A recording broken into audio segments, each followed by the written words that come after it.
will be said by Ms. Shan Christopher, Director of the Ansa McAl Foundation.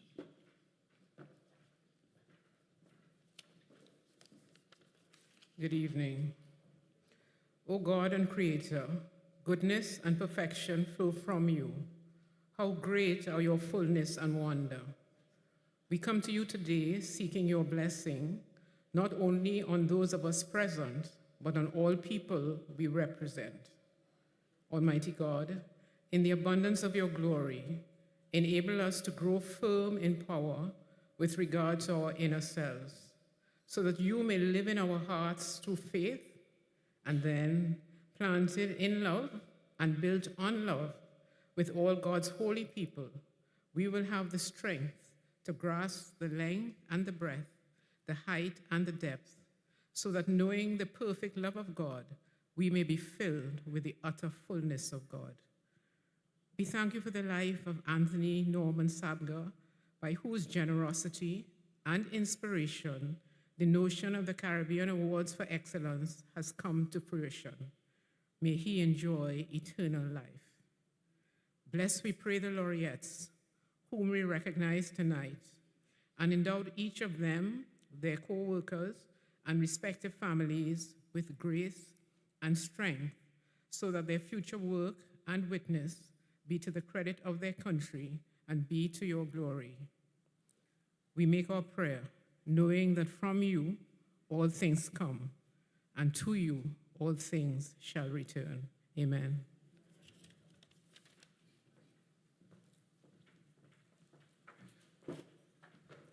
Please be seated.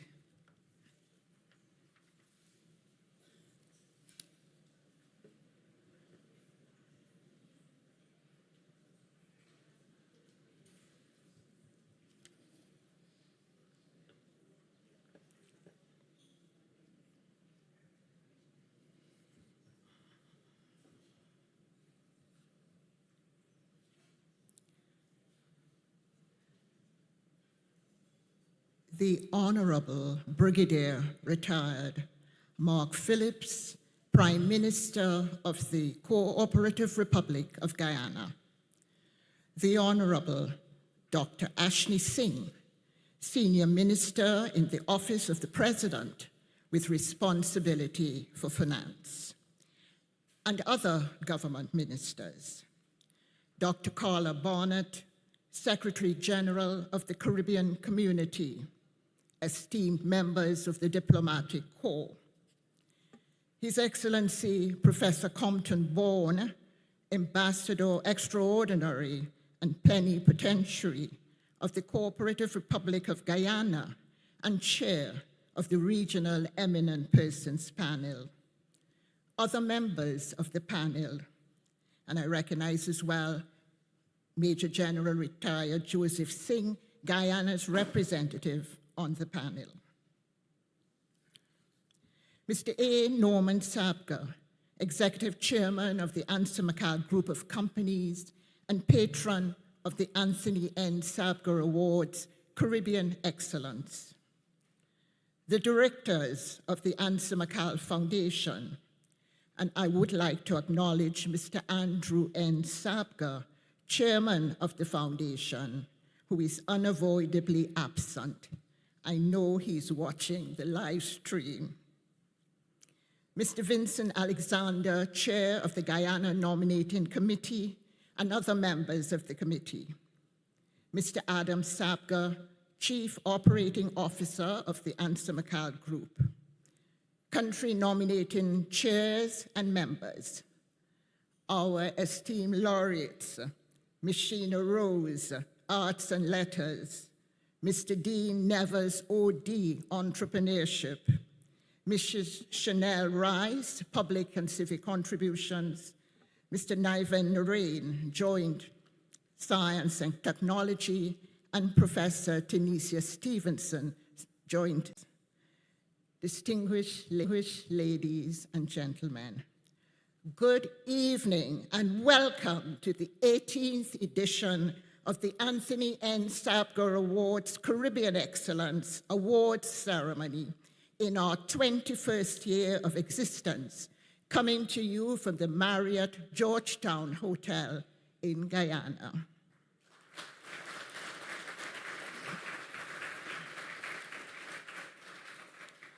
I am Maria Superville Nielsen, Program Director, and I will be your Master of Ceremonies for this evening.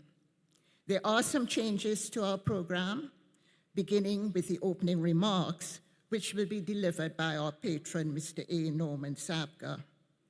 This evening, we are gathered not only to celebrate excellence, but also to recognize the vision, leadership, and commitment that make such excellence possible.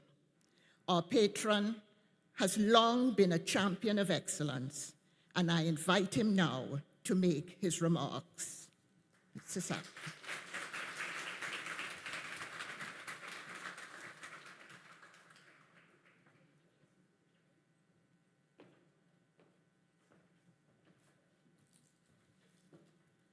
Thank you, Maria. There's supposed to be a list of salutations here, Maria. I'm sorry.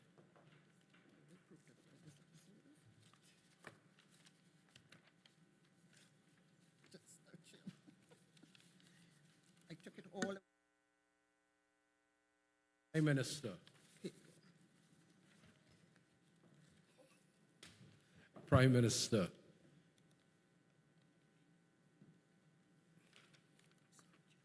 Thank you. My apologies.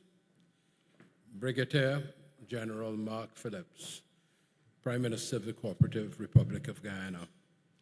The Honorable Mr. Ashning Singh, Senior Minister of the Office of the President and responsible for finance. Other government ministers. Dr. Carla Barnett, Secretary General of the CARICOM community. Members of the Diplomatic Corps, other members of Parliament, ladies and gentlemen.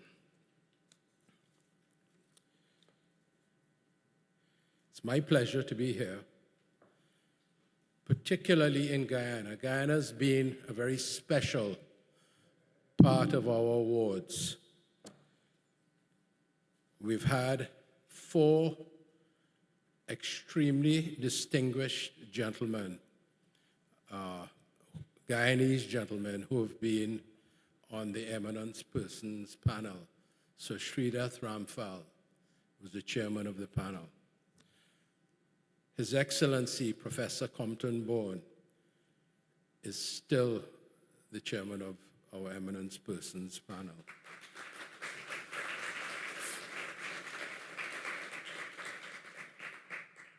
Brigadier General retired Joe Singh is on the Eminent Persons panel.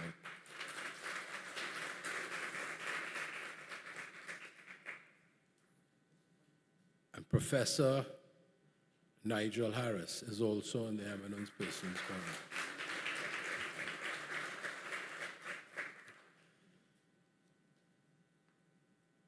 This is the 3rd time that we are celebrating these awards in Guyana.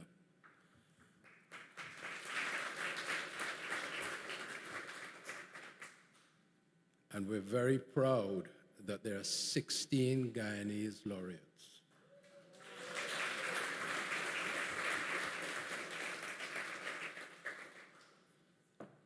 The awards started 21 years ago, and it was the brainchild of my father. These awards have become recognized as amongst the highest in the Caribbean region. The only awards that are considered higher would be the national awards. And the reason why these awards have become so prestigious is because the laureates are chosen from the complete English-speaking Caribbean. It's a far larger community than just one nation. And there are usually 4, this year we have 5, but there are usually 4 laureates that are chosen from a very very long list of nominations. What makes it unique as well is the process which we go through. First is a nomination, then there's a screening committee, and then after the screening committee, there's a panel of very eminent people that chooses the laureates. And the College of Laureates is quite exclusive and considered the best amongst the best in the Caribbean.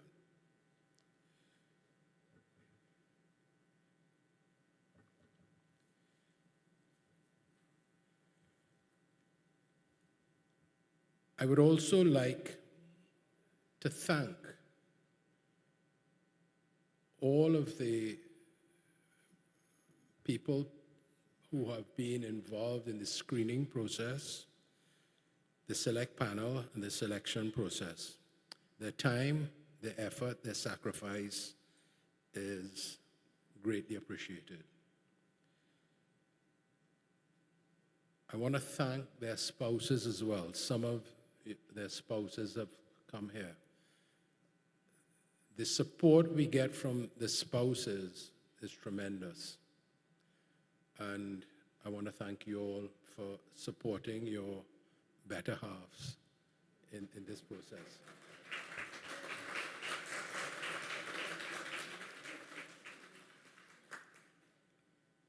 I want to also acknowledge my mother.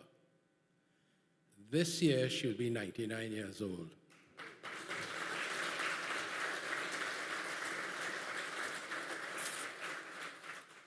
And maybe we would not have these awards if she did not support my father when he was crafting and creating the awards. I know she's watching us. I'm hoping that the panel and the foundation members will choose Trinidad next year. So she will be able, in her 100th year, to be present at the awards.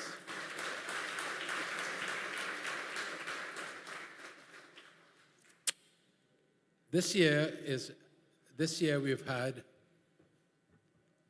some of our eminent persons panel retiring, and I want to acknowledge these particular people. Justice Christopher Blackman from Barbados,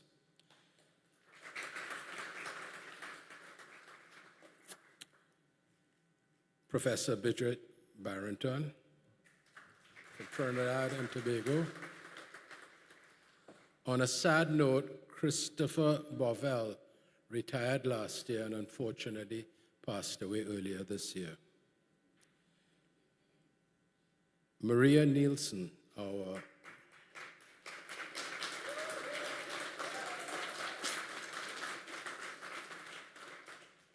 director, will be retiring this year. Maria has been with the awards from the very beginning.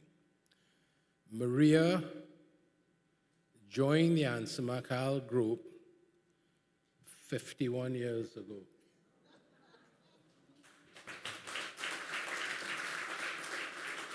Maria's never worked in another organization. Together we are family, our national slogan. The hallmark of a good director, head of an organization, is obviously to do a great job, and I think we can all acknowledge that Maria has done a good job.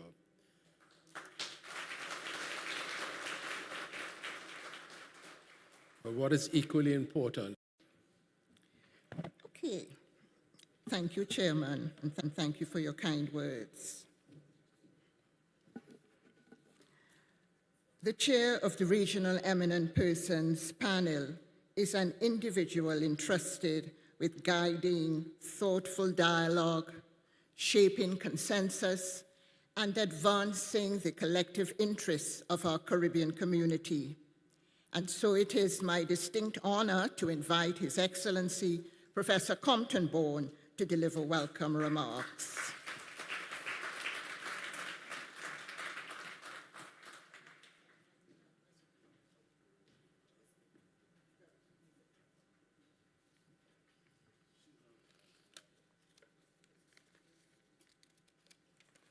Thank you, Master of Ceremonies, Maria. Honorable Brigadier General Mark Phillips, Prime Minister of the Cooperative Republic of Guyana. It is again my honor and privilege to address you on the occasion of the presentation of the Caribbean Excellence Awards to the laureates of 2026. I begin by expressing profound appreciation to the founder of the awards, the late Dr. Anthony Sabga, and to the Sabga family and the Ansimakal Group for sustaining since 2005 this salutary recognition of Caribbean excellence in the fields of arts and letters, entrepreneurship, public and civic contributions, and science and technology.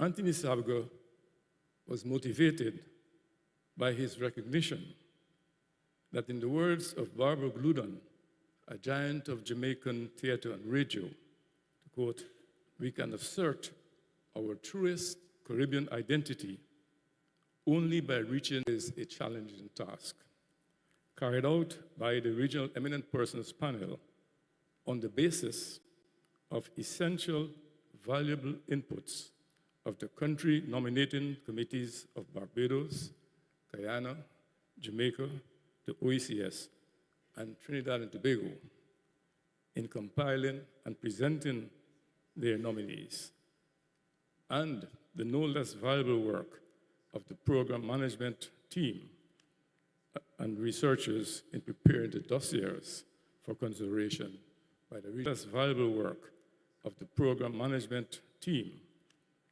and researchers in preparing the dossiers for consideration by the Regional Eminent Persons Panel. I take this opportunity to thank the members of my panel and all the other committees and groups for their unstinting contributions. I heartily congratulate this year's laureates, the 5 laureates.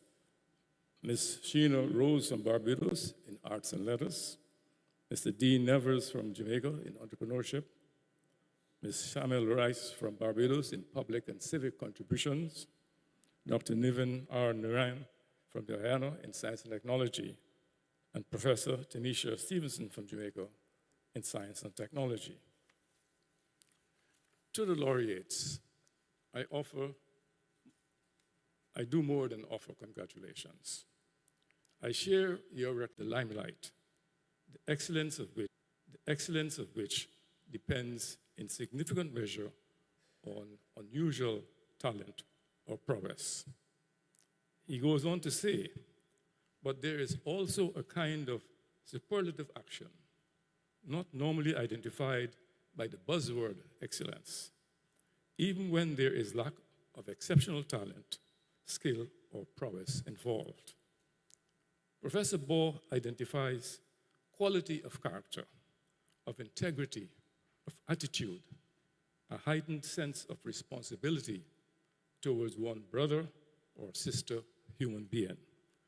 In his opinion, a society's quality of life depends as much, perhaps even more, on this kind of excellence than on the other kind. What do you think, laureates and ladies and gentlemen? I thank you very much for your attention.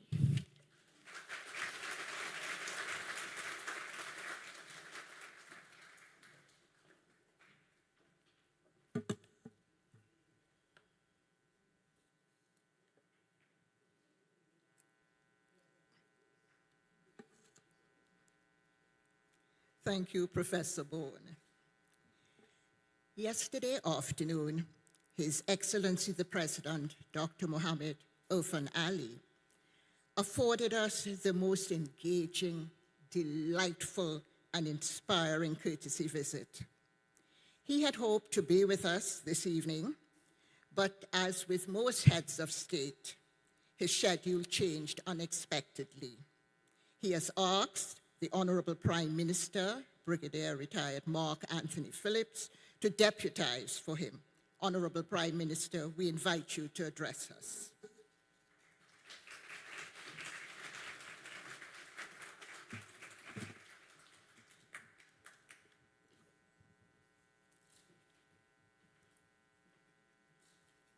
Thank you, Madam Chairperson. Senior Minister of Finance, Dr. Ashni Singh, members of Cabinet, Mr. Norman Sagka, Chairman of Ansa McCall Group of Companies, Professor Compton Bourne, Secretary General of CARICOM, the Carla Barnett, members of the Diplomatic Corps, Major General Joe Singh and Mrs. Carolyn Singh, distinguished ladies and gentlemen,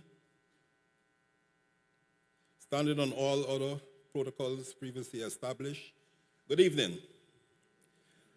I'm honored to be here this evening and to represent and deliver remarks, in fact, the keynote address on behalf of His Excellency, Dr. Mohammed Irfan Ali. Ladies and gentlemen, it is a profound privilege for Guyana, once again, to host the Anthony N. Sabga Caribbean Awards for Excellence. This ceremony stands as one of the region's most distinguished celebrations of achievement. And I extend again a warm welcome to you, our Caribbean brothers and sisters, and to the laureates whose work reminds us that excellence is not an accident, but by greatness. We're reminded of the words, our universities, our laboratories, our boardrooms, our clinics, our studios, our families, our farms, and our communities. They are walking among us. The achievements of Caribbean men and women are second to none. And while we may not always erect grand statues in every square, there is no reason why we should not loudly and proudly herald the excellence of our people. Tonight, therefore, is a reminder that Caribbean excellence is not rare. It is recurring. Wherever Caribbean people are to be found, they have been known to excel. The question that naturally arises is, why do our people excel wherever they go? Why is it that across continents and disciplines, Caribbean sons and daughters rise to the top? There is no single answer, but there are powerful truths that help explain it. First, I want to posit that Caribbean people carry within them, and I should say within us, an instinct of survival. Not just survival in the ordinary sense, but survival against the most formidable of odds. Our region is the product of one of the most painful chapters in human history. Slavery, colonial domination, indentured servitude, plantation economies, natural disasters, and post-independence struggles have shaped our story. It builds us. And that is why, wherever Caribbean people go, they do not merely endure, they excel. Secondly, we must acknowledge the profound role of education in shaping our destiny. Across the Caribbean, there has long been a cultural commitment to learning. Parents, often from humble beginnings, make extraordinary sacrifices to ensure that their children have access to education. We all recognize it, believing that this child might go further than they ever could. Education in the Caribbean was never seen as optional. It was seen as liberation. Our parents taught us that knowledge is power and that books are bridges to a better life. That belief remains one of our greatest cultural inheritances. Thirdly, we must speak of our teachers. The Caribbean has produced generations of educators who are not merely instructors, but builders of character. Strict, yes. Demanding, yes, but deeply committed to excellence. They believe that every child had potential, even when that child could not yet see it. And they believe that education was the great equalizer in societies marked by inequality. It takes a village to raise a child. And in the Caribbean context, it has always taken a village to educate one as well. Our elders, our religious leaders, our neighbors, our uncles and aunts, and even the wider community have all played their part in shaping generations. Lessons were taught not only in classrooms, but outside of it. In this shared ecosystem of guidance, values were passed on, character was formed, and ambition was nurtured.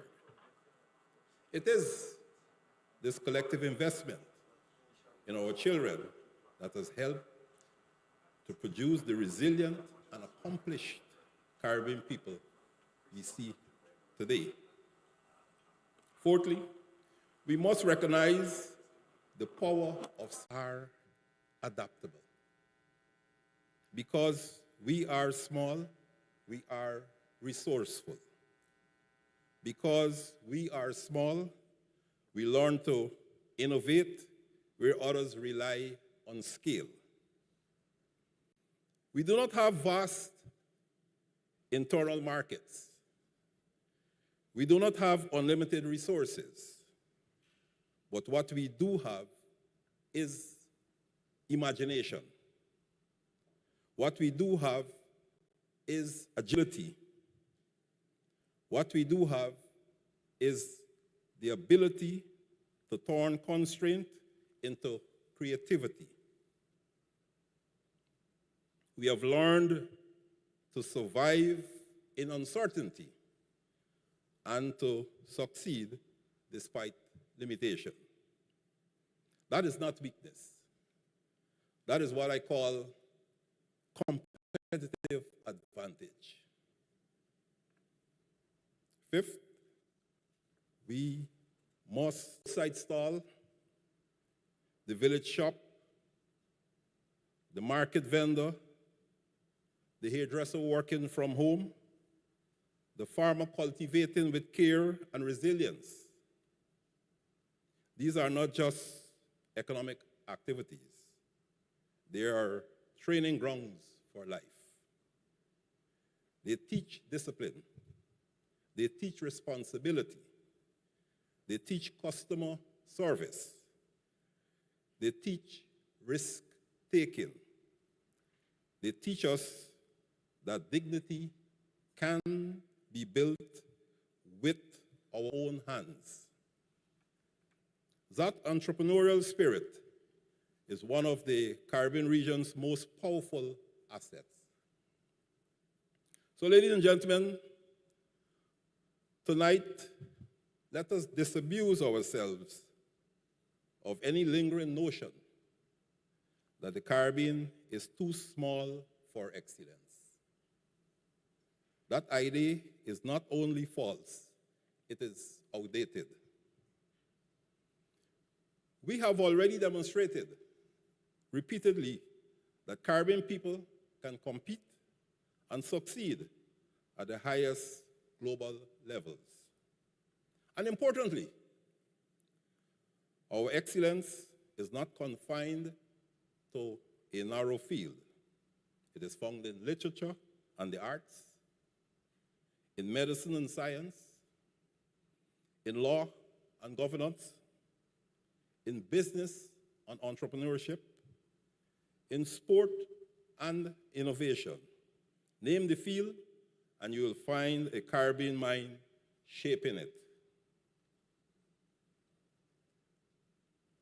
Ladies and gentlemen, and that is why the Anthony N. Sabga Caribbean Awards matters so deeply. It does more than honor individuals. It tells a regional story. It declares that excellence exists here, at home, and in abundance. It reminds us that we are not a people who have been left behind. We are a people who are contributing, building, and leading. But more than that, it challenges us. It asks us to recognize excellence not as exception, but as expectation. So tonight, we must do more than applaud our heroes and heroines. We must support them. We must invest in them. We must believe in them. Even when our cricket teams face difficult seasons, we must not turn away. But support, because support is not only for victory. True support is for development, for the long journey towards greatness. We must remember that greatness is not always immediate. Sometimes it is incremental. Sometimes it is unseen. But it is always in progress. We must understand that within the DNA of the Caribbean region lies a blueprint for excellence. It is encoded in our history. It is expressed in our culture. It is visible in our achievements. And it is waiting to be fully unleashed in future generations. We are not waiting to become great. We already are. So tonight, let this ceremony remind us that Caribbean greatness is not something we aspire to become. It is something we already are. Where are your heroes and heroines, Caribbean? They are here. And they're just getting started. I congratulate all tonight's distinguished awardees. You two are just getting started. I thank you very much.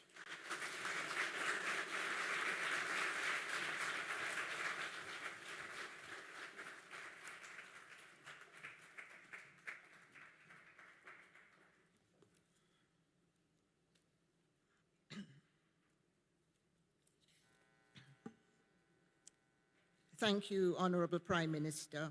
We wish you well as you continue to support His Excellency the President as he guides your nation through a transformative period of growth, innovation, and expanding opportunity. Now we get to that part that showcases our laureates and their work. But before that, allow me to invite our patron and our EPP chair to the stage.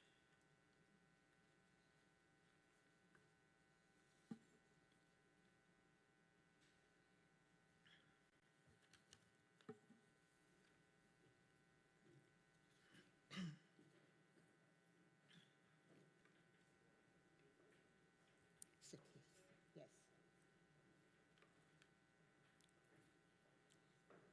Each of our laureates has a remarkable story, one defined by dedication, innovation, and a commitment to making a meaningful difference in their field and in our region. So we begin with our Arts and Letters laureate, Ms. Sheena Rose of Barbados.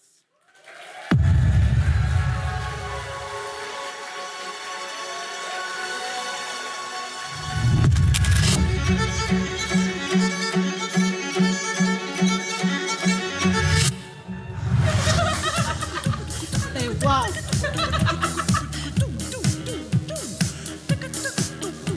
I look at myself as a Barbadian, but also as a Black woman from the Caribbean.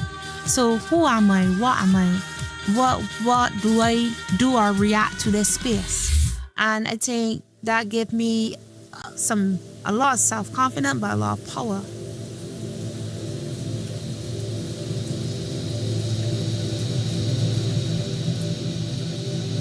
My name is Sheena Rose. I used to say that all the time. My name is Sheena Rose. Because I want you to acknowledge me, see me. And then as soon as I say, I'm an artist. Come again? Where? Things that you put in these books here is things that never even existed. I was there around from the age of about 5. I noticed that her interest was in art, and whatever piece of paper she put her hand on would be something she scribbled and draw. That is me imitating you.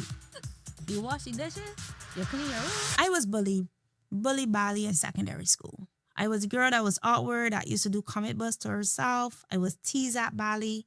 And as I grew up, I didn't see myself as a somebody. The anger, as I start to recognize myself, I start to love myself, I start to get a bit resentful. Because I was like, why do you bully me? Why do you unfair me? And I had to use or transfer my intelligence onto canvas, onto performances, onto drawings to speak for me. Because sometimes when I talk, people underestimate me or just say, yeah, she's just a bubbly girl. She don't know what she's talking about. And oh, boom, on ya. Put that on paint, put on canvas.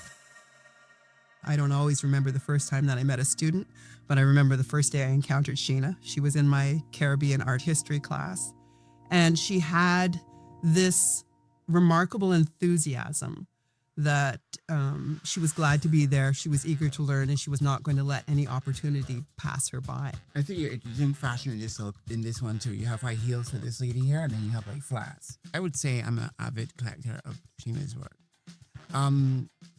I got into collecting Sheena's work because she is a neighborhood girl that I met by chance at an art class about 20 odd years ago, maybe. And I've always felt a need to be supportive of the arts in Barbados. And so having met her and knowing that there was a connection in terms of being in the neighborhood, I felt almost emboldened to collect her work.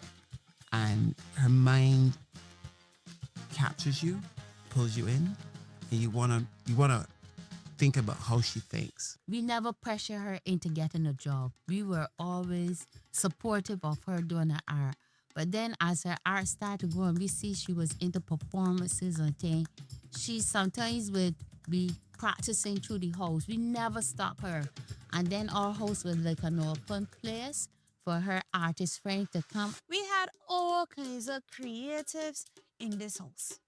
We had dancers, musicians, writers, poets, artists. So when she first made the transition as an independent practitioner, she focused on Bridgetown, and she did a series of works called Town, but she also did a series called Sweet Gossip. And she would go into Bridgetown and hear comments that people were making in the streets and paint these things on pieces of plywood and take them back into Bridgetown and show them to people. And Adrian Richards worked with her to photograph that project. The sheer boldness of Sheena Rose deciding to just do this series where we go to town and we take art to at the time. Guess what? I am traveling around the world. So people don't laugh no more. People don't think I'm strange anymore. Actually, they just stay quiet.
Proper now.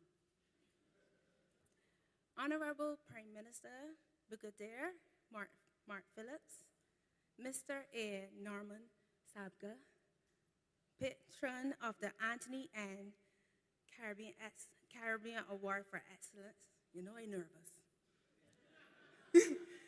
Fellow laureates, distinguished ladies and gentlemen, I love the Caribbean. First line. Remember the first line? It's such a unique space. As much as I travel and exhibit around the world, the Caribbean keep calling me back. It keep me grounded. It is home. I observe spaces, take notes, and run quickly back to my studio. The colors, the landscape, the lighting, the culture, and the overheard conversation. An old woman talking loudly on her phone about her cuckoo business for the church was standing in the credit union. The street chickens dominating our neighborhood, only to be chased down by monkeys. There's no place like home. That fueled my work. While preparing the speech, I kept telling myself that none of us arrive here alone. I thought about the community, and without community, I will not be where I am today. I am always meeting someone who guides, connect, educate, or even argue with me. And at the end of the day, I listen and go back at it again. In the early stages of my art life, as a young art student, I created a large, colorful drawing. My uncle, and as he said that, mind you, the drawing lying under my bed, catching dust. My uncle looked at me and said, "Why wait to be famous when others can enjoy looking at it?" I did not know what else to say. He had a point, and I saw the piece. His views stayed with me as my career grew. When I graduated from Barbados Community College, I felt isolated, lonely, and lost. I did not feel like an artist. Crying, I decided to call my art historian teacher, Dr. Allison Thompson. I told her that I feel like I was doing nothing. As tears continued down my cheeks, she simply said, "Sheena, you are an artist." And that was it. So I wiped my tears and continued being an artist. I pushed, work, and continued making my art. There was another moment with the late curator and critic, Okri Embazar. Again, similar to my uncle, I confidently told him that I want to be a bigger artist while showing him my work. He stopped me and said calmly, "Don't think to get big, think to get good." My chest lowered. I took it in and have used it as a life quote since. Eventually, I just kept pushing my work. My voice became louder, but I always looked for ways to get better. Right after my solo show, Richard Mark Rollins, an artist from Trinidad and Tobago, had an organic business meeting with me on the beach in Barbados. He was observant and taught ways that my work could go even further in the art world. The sea wave continued to hit as we brainstormed. It was beautiful. I have appreciated his advice and our many art conversations since. I worked from a bedroom to a bigger bedroom to a studio in Bridgetown, which Dr. Jefferson Clark and his family supported after an introduction by Dr. Adrian Richards. Since then, they have both recommended my name to many others. Dr. Morris Canterbury, mother recommended my work to him. We met for the first time in my studio. He was very excited about my work, but in our first encounter, he also met tears. He told me cheerfully, "You are going to be one of the biggest artists from the Caribbean." I stood there quietly and smiled. His energy filled my space. Today, I am here because Morris pushed me to pursue this award. Real team. Petra Roach, who was the head of Barbados Tourism Marketing Inc., called me to congratulate me. And for some reason, I felt the urge to express how I felt. I snapped and said, "No one isn't listening. No one is listening." She replied calmly, "Sheena, I am listening." She repeated, "Sheena, I am listening." Since then, I have learned as I carry on in my journey that the community is listening. Ears are open. There is always someone, an organization, or a group willing to believe in you and help. What is my secret, you may ask? The community. There is always someone who stops you and challenges you to see your fullest potential. Firstly, I would like to thank God for this award. I would like to thank the many people and organizations that have been here for me throughout the years. The Leslie Legacy Foundation, Christopher Cozier and Alice Yard, Dr. Pierre St. Luce and family, Barbados Tourism Marketing Inc., Barbados National Art Gallery, the National Cultural Foundation, Ambassador Tonika Seeley Thompson, the Embassy of Barbados Tourism, and International Curator Forum. You know who you are.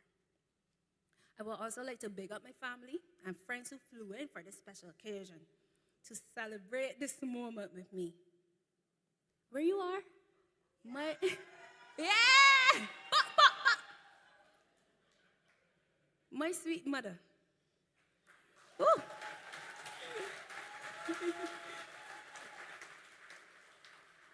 My sweet mother, thank you for being my anchor, my traveling buddy, my life coach, and for sending me off to the corner shop to buy salt bread, eggs, and salt powder as soon as I finish a big up meeting. Strangely enough, that had also kept me grounded and allowed me to be in the midst with my people, my culture, and the everyday. Thank you, Mommy.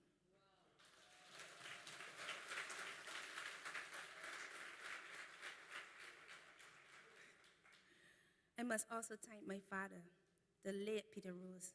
He allowed me to be me. Thank you to the team of Sheena Rose Inc., Basil Scott, Amber Gittins, Stefan Marshall, and to my gallery Johansson Project pushing through with me. I must thank the Barbados Nominated Committee and my references for researching my work and carefully highlighting my contribution to Barbados and the Caribbean art scene. It is truly an honor. Thank you.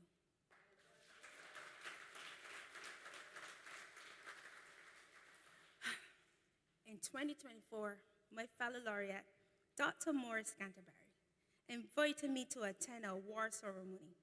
It was so inspiring that I took a selfie with the sign behind me right now, and said to myself, I will win next time. This is a huge, thank you. This is a huge award to be called a laureate.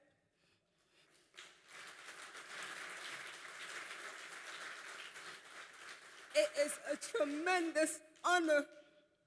Thank you so much to the Anthony and Saga Caribbean Award for Excellence for choosing me as the 2026 laureate in the arts and letter. Thank you for seeing me. Thank you for seeing us. I am honored. Thank you.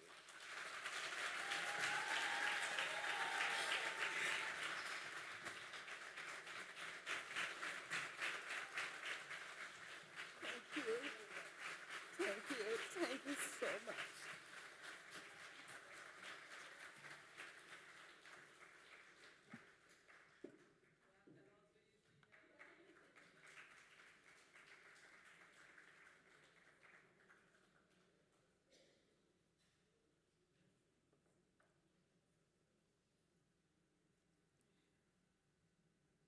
We move now to our entrepreneurship laureate, Mr. Dean Nivers, OD.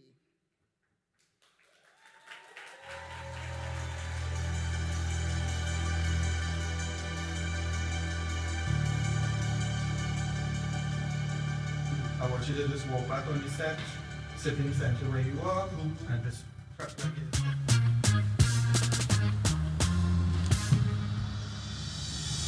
We need to do a site visit too.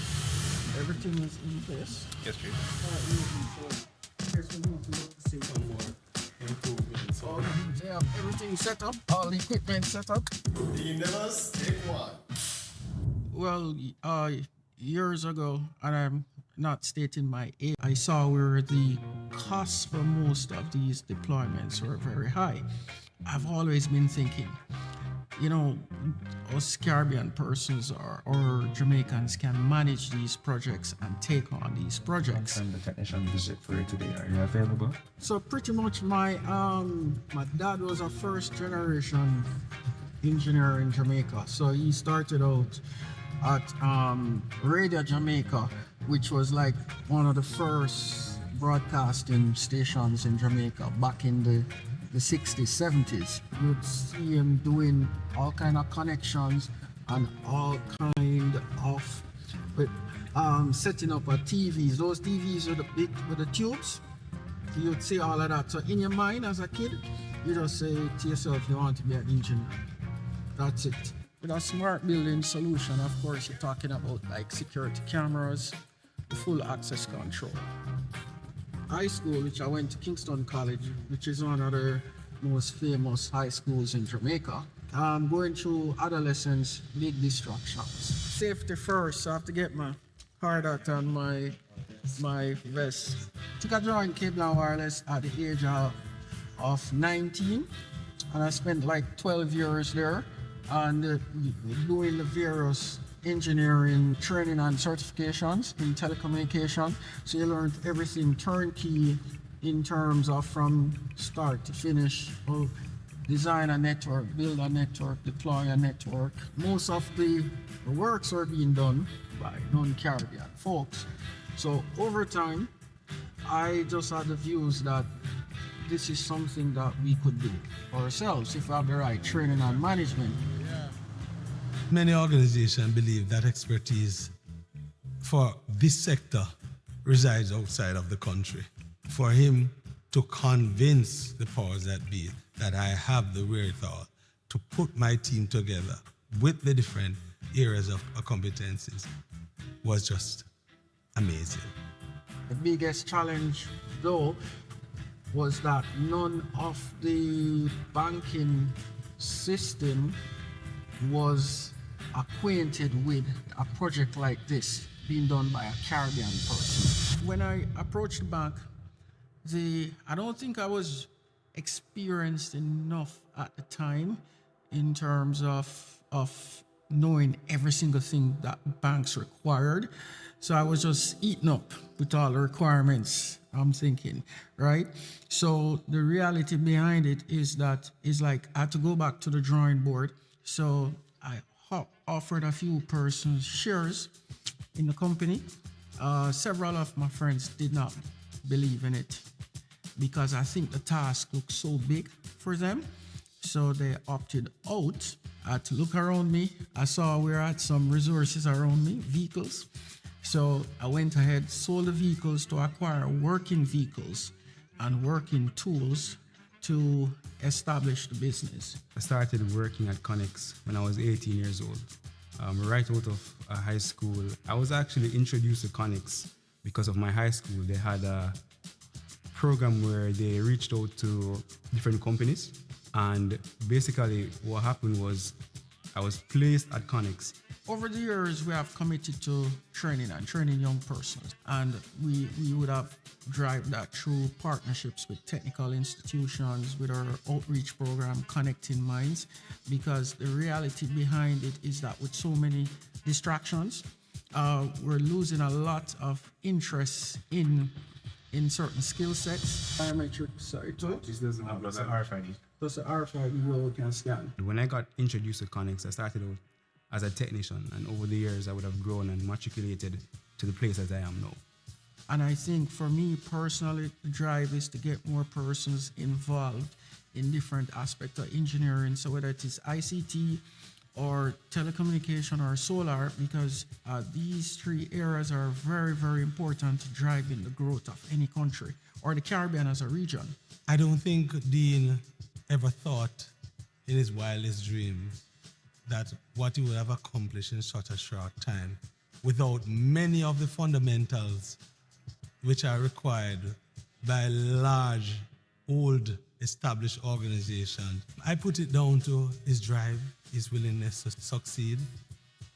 He building relationships. He has a style where he will give you what you need to get the job done, and then you have to use your brain to figure out things along the way. He gives you the opportunity to make decisions, to grow, to learn from your experiences. Connex currently operates in 9 markets with over 550 support personnel, meaning engineer and administrative staff, and would have completed projects in over 12 Caribbean territories.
Buenos tardes. I hear Spanish is very important now, right? For the region.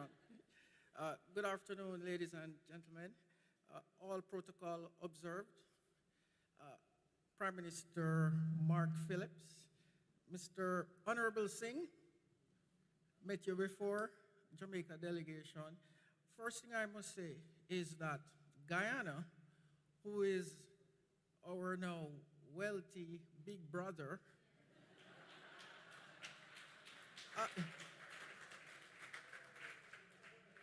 has expressed open arms to all of their brothers and sisters in the Caribbean, which is very good for business.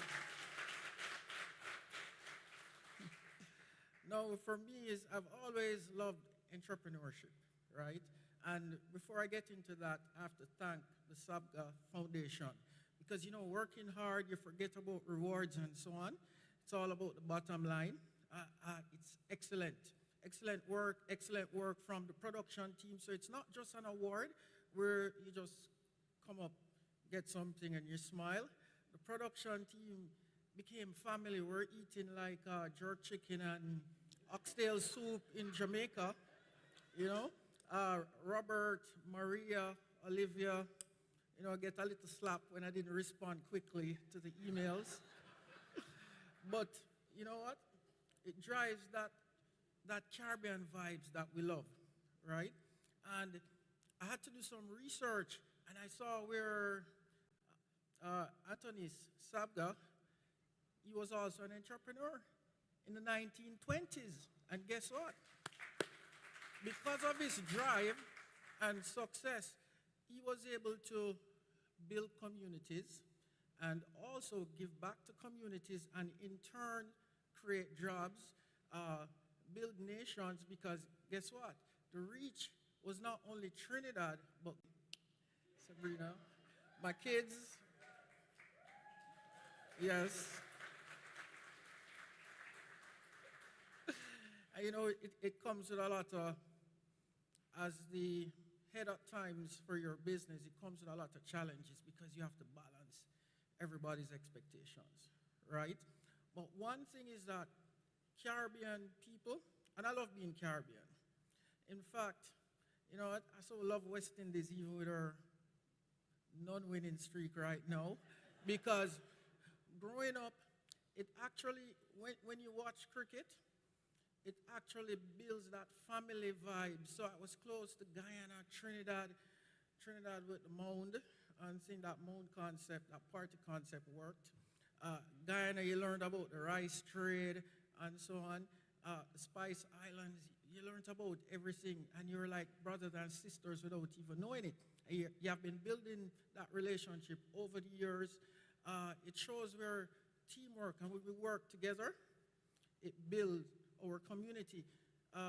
West Indies, University of the West Indies, right? Build friendships over the years. Very important. When you look at the importance of the CXC Examination Council. So can you imagine, as a group, our exams are recognized worldwide and allow us to study elsewhere. So the trend is there. CARICOM, very important. As a group, we carry more strength in terms of our negotiations. Very important. Now, and we have to continue to support CARICOM. I'll say that. Now, the biggest thing for me was the education that Jamaica provided at the time. So I was able to go to one of the best high schools in the Caribbean, Kingston College, right? And we were all purple. And the good thing about education at the time, it wasn't just about maths and English and so on. They had an entrepreneurship program that taught me how to be happy when you have a successful business. So even though my dad was a first-generation engineer, and I saw him doing things, and I said, okay, I wanted to be an engineer. And then my mom was an entrepreneur, and she had the flexibility. And I was like, okay, that's a good thing. In going through high school, it was that skill that I got from that entrepreneurship program.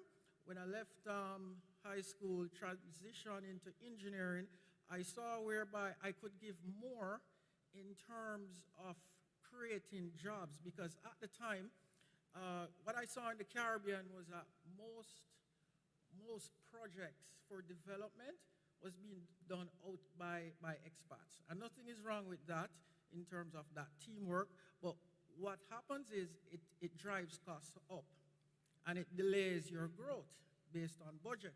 So I decided that I am going to get into the business with my knowledge of managing a telecommunication network external plant with millions of customers. Now, I put together a team of engineers, and I was like, we're going to do this. We did our first proposal. We got her in. We went to the bank. The bank looked at me and was like, the teller, of course, or you know what? The first person you meet at the bank is not necessarily the most experienced person in banking. So when you go to someone at the bank and you're like, okay, this is my first business and my forecast says I can make 10 million in a year, 20 years ago, they look at you like you're crazy, right? And you're managing a network. So I had to figure it out. Now, thanks to you, the University of the West Indies, and you'll see how the partnership sort of work, you know? So the University of the West Indies had a safety department, and they were selling an old safety van, right, with a yellow siren on top. And I was like, boy, I can't get the funding from the bank. I had a pretty F-150 truck from my corporate life, and I was like, I have to give that up. So I sold the truck, bought that van. Wasn't the nicest of vans, but in my head, I'm like, I'm gonna do this, and I'm going to be creating jobs. I was very positive, right? And with that positive mindset, when I did my first deck or proposal to Flow, their execs were impressed, right? And I had to be actively involved in the field with an open mind. Now we're managing building networks, helping with the design and managing the whole, maybe at the time 100,000 customers, meeting SLAs.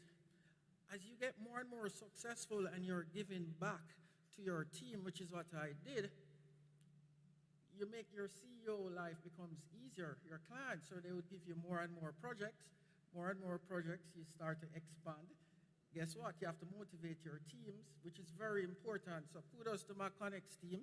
And the reality behind it is that over time, I got so much joy from creating jobs and seeing the positive effect in Jamaica. We started to now travel the rest of the Caribbean and extend those services in the various essential services. So whether it is telecommunication expansion works, solar engineering, and ICT development, which is very critical to nation building.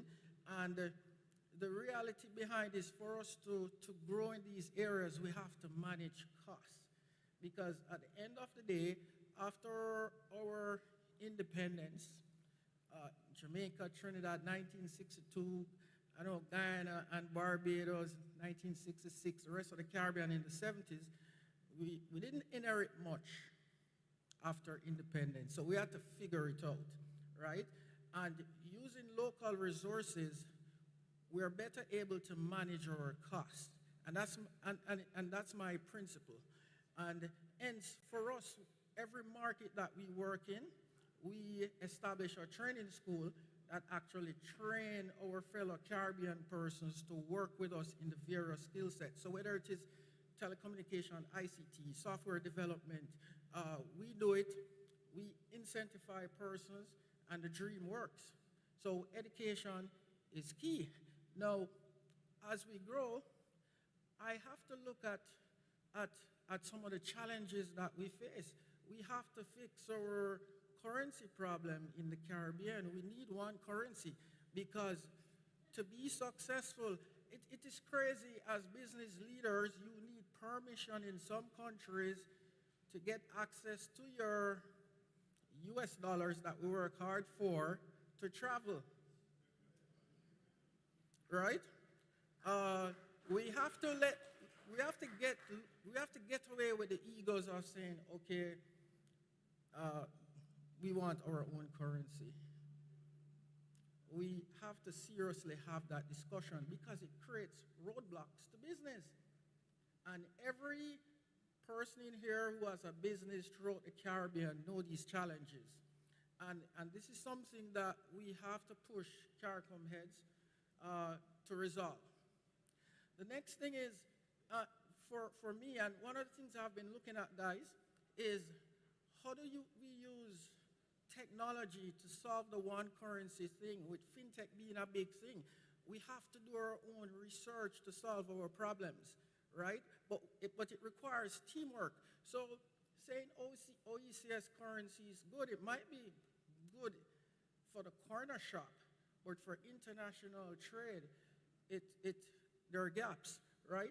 The next thing that is very important in terms of pushing for entrepreneurs that will help to not only build the Caribbean nations. Look at food security. Our bill is $6 billion US. We import everything, right? And guess what? The pandemic shows up. We were close to starvation. It was that close based on our dependency outside of the region. Now, yes, we all know the next generation might not be in tune to farming and so on, but it is our job to use technology and things that they like to bring them and get them involved, incentivize them, and also incentivize the private sectors, entrepreneurs to get involved because, again, entrepreneurs build communities and nations, right? And I think as a group over the years, we love being Caribbean. At the end of the day, we might travel to Uncle Sam, Europe, but we're back here, right? And for us, we have a beautiful place where we live.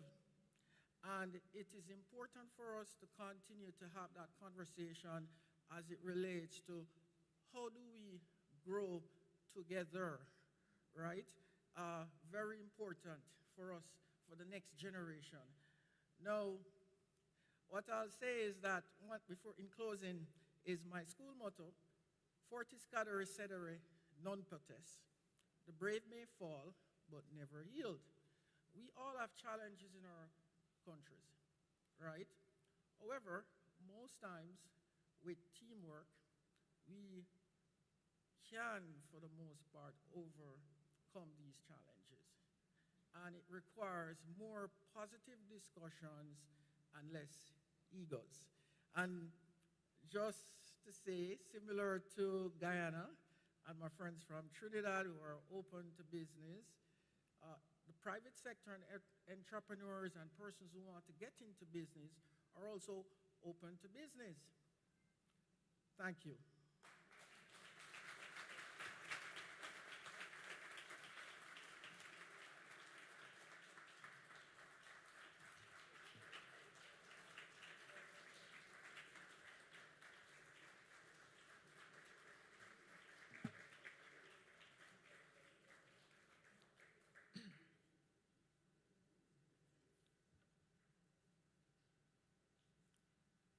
And now we have our public and civic contributions laureate, Mrs. Shamelle Rice.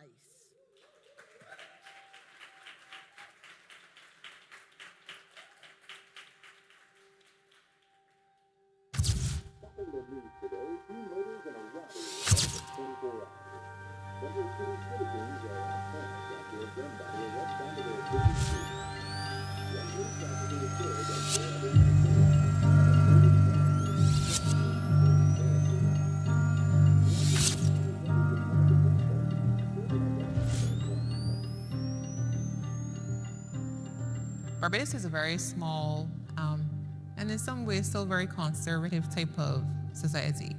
And there are some topics, there are some professions that are very taboo, sex work being one of them. I'm yet to meet a woman who says, I want to do sex work. It's a difficult job, at least from my experience, and the hundreds and hundreds and hundreds of women that I've spoken with over the last almost 15 years. My name is Shamelle Rice, and I am the founder and director of Jabez House, a nonprofit in Barbados facilitating the transition process of women from sex work into alternative economic empowerment opportunities. Mom, it's that girls to start doing inappropriate things.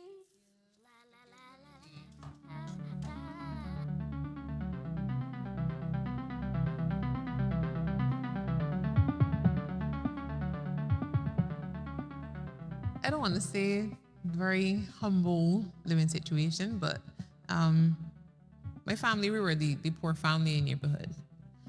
Our entire house was really a one room. We didn't have any running water inside, no electricity. We had this outdoor pit toilet, you know. And my mom was a young single mother with 4 children. And I saw how difficult it was being a woman just trying to get by. I have had many, many, many days of being hungry, of not having, of, you know, not getting to go on the trips when others are going. In a lot of ways, it's not getting to feel like you can enjoy elements of your childhood as you may have wanted to. And I think for me, that really kind of shaped my worldview in terms of recognizing that without opportunities, without assistance, your life can go one way. I've been working with Shamelle for over 5 years, and Shamelle is phenomenal. As a leader, it's not only about having a heart for the work that she does, but she wants to be an expert when it comes to these ladies.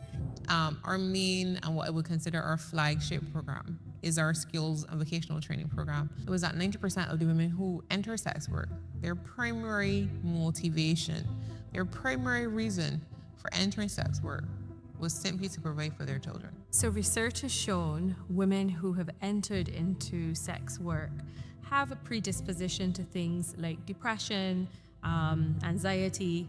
But then when we look a little deeper, we're seeing a lot of complex trauma or complex childhood trauma. So Jabez House has a number of programs. And with our programs, we provided services to well over 1,000 women by now in our almost 15 years of being in existence. One of the things Shamelle has asked is, how do we know what we're doing is working? And so a couple years ago, what we started to do is look at their scores. So we do adverse childhood experiences, we do depression and anxiety, just to see what are some of the outcomes. And we've had a statistically significant difference in the ladies when they first come, and we test them at the end of the program. That is phenomenal. And that's why I say this is a best practice. They are making a tremendous impact on the ladies. Vicarious trauma is a real thing. And vicarious trauma is where you yourself as an individual, you may not have had to experience the trauma, but because you're hearing someone's pain and what they experience, you can very well be impacted. And that happens a lot. I know that many years working with vessels, especially in the early years, I had a lot of seasons of just crying, just days of crying all the time. When I think about this, when I think about that, when a woman comes and tells me her story, but when she got molested and got raped and this, and it was a lot. One of the things that I prioritized though over the years is not just having a network of supporters, and I have an amazing family.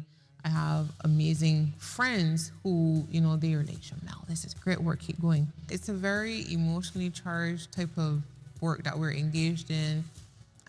It can be very burdensome in terms of on your mind, on your emotions, on your spirit, a lot of times.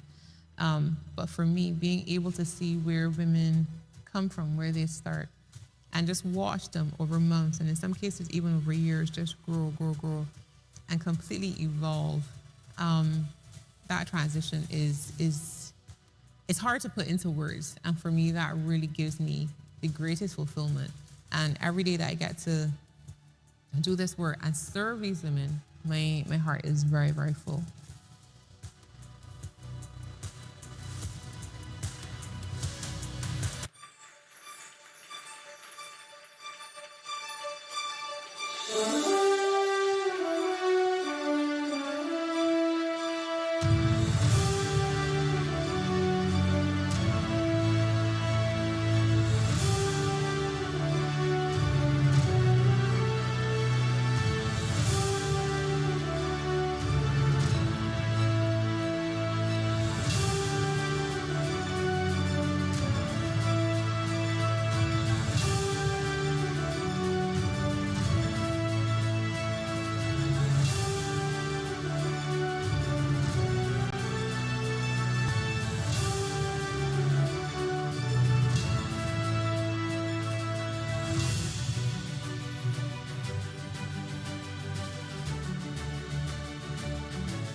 This is my first time seeing the video.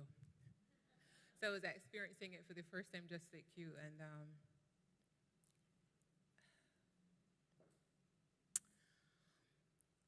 all protocols observed. Good night, ladies and gentlemen. Allison and I found ourselves in a tightly packed brothel, engulfed with the smell of cigarettes, weed, and alcohol. The lights were low, the music blared, as we followed our guide into the back to meet some ladies. Boobs, butts, lingerie, gropes, whispers, transactions.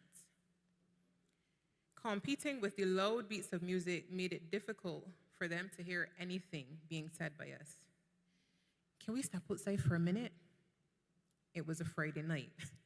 So this was a very big ask, but surprisingly, they agreed. About 5 ladies followed us back to the door through the thick bodies of men. Our guide quickly introduced us and began to tell the ladies that Allison and I were planning to offer some free classes to them and that they could share their contact information if they wanted to sign up. I stood there thinking, what is this woman doing? I did not say that we were doing classes. I told her I was doing some research and that I wanted to do a workshop with the findings. However, the more she spoke, the more the lady's eyes lit up. And she then handed over to me to tell them more. I did not know what to expect. Would they like how I talk, or would they sound bougie? Maybe I should stick to Bajan dialect. Would they think that I'm judging them, that we're judging them? I mean, there were just so many thoughts I had in that moment. My mind kept racing. But then I realized nothing else matters right now. So I went for it. Yes, we are putting on some classes soon. And we just wanted to know, if you'd be interested. We haven't finalized all the plans yet, but we would love to hear from you.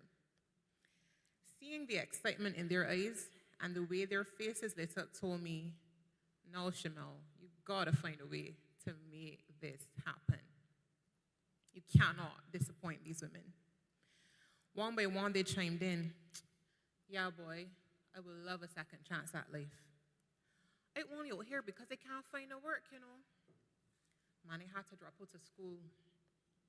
Growing up, this thing happened to me, that thing happened to me.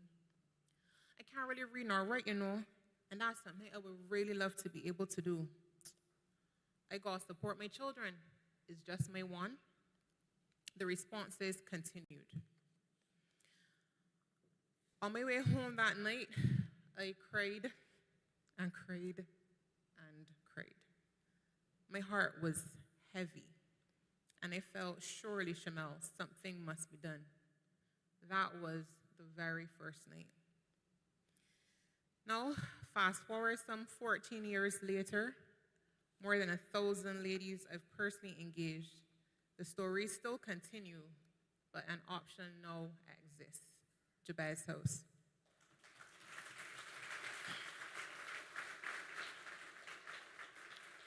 Jabez House is the only organization in Barbados and across the Caribbean that provides a comprehensive range of services to women who are in sex work, not just focusing on HIV and STI prevention, but looking at them as whole persons and providing them with all-round services.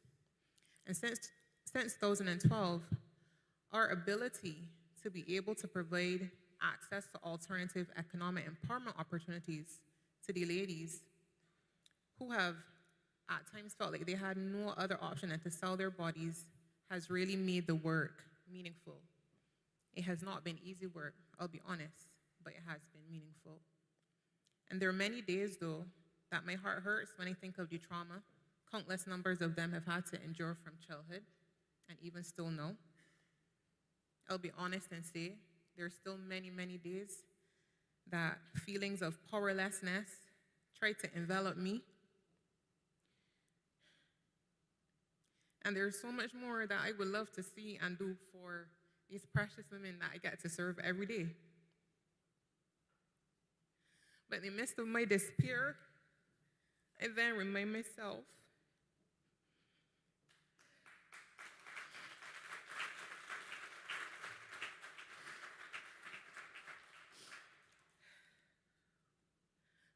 I then remind myself that while there is so much more to do, so much has been done, and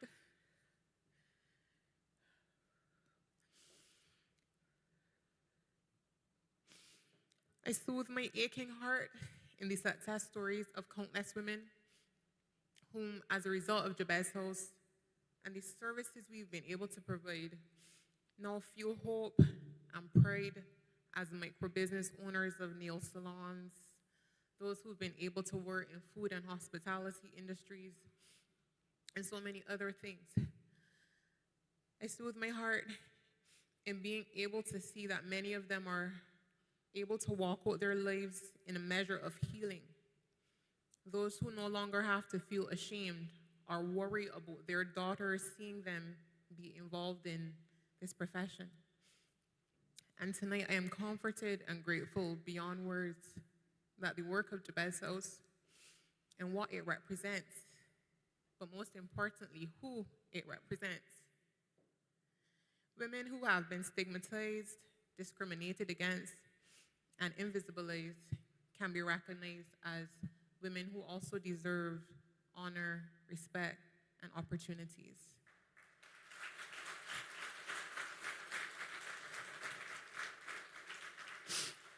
And this gives me hope. I wish to express my sincerest thanks to the Anson McCall Foundation, the Sabga family, the nomination and selection committees, and everyone who really made this award tonight possible. This is a very prestigious award, and I want to thank you not just for the award, but for the gift that I see as a social investment that will be able to help the work of Jabez House continue to grow from strength to strength.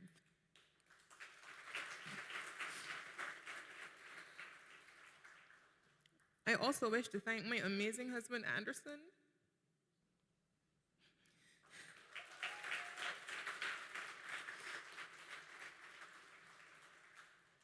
who has kept me grounded for so many years.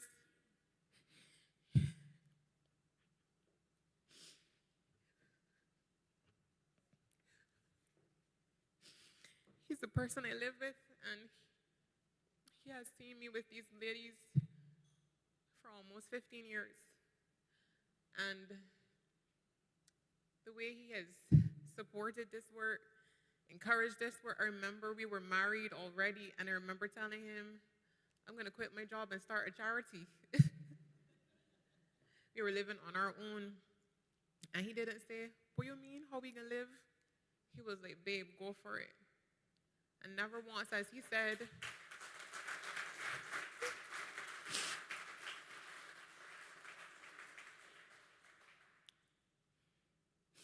Anderson, you have been a Taurus support and I appreciate you tremendously. And to my daughters, Ariel and Kairos, you saw them in the videos. Jabez House takes a lot of my time and many days my emotional energy. So I know that they sometimes have to compete for mommy, but I appreciate them as well.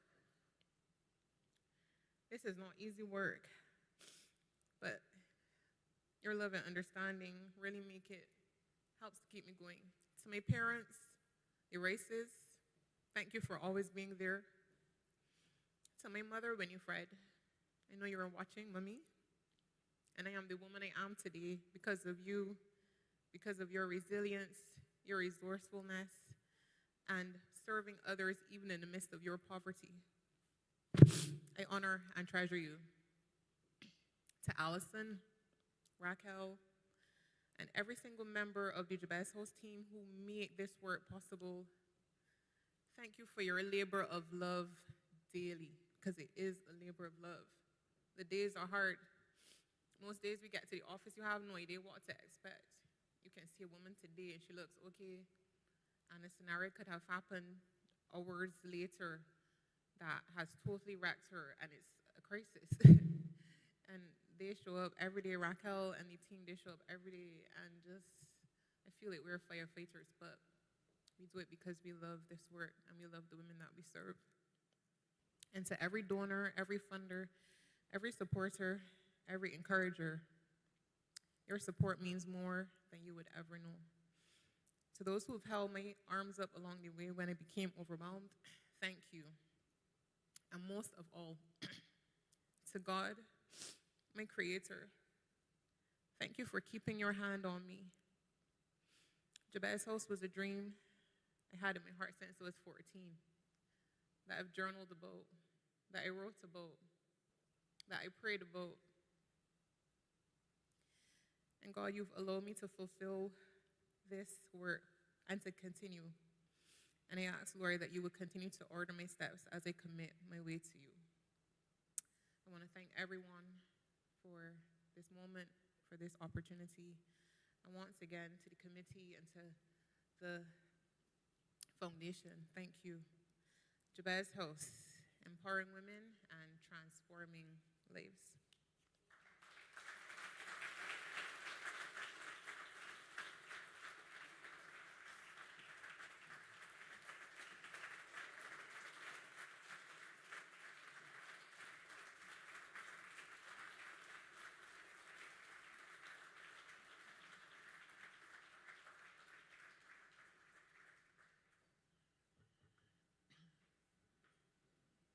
We now move into science and technology, and we will begin with Professor Tannecia Stephenson.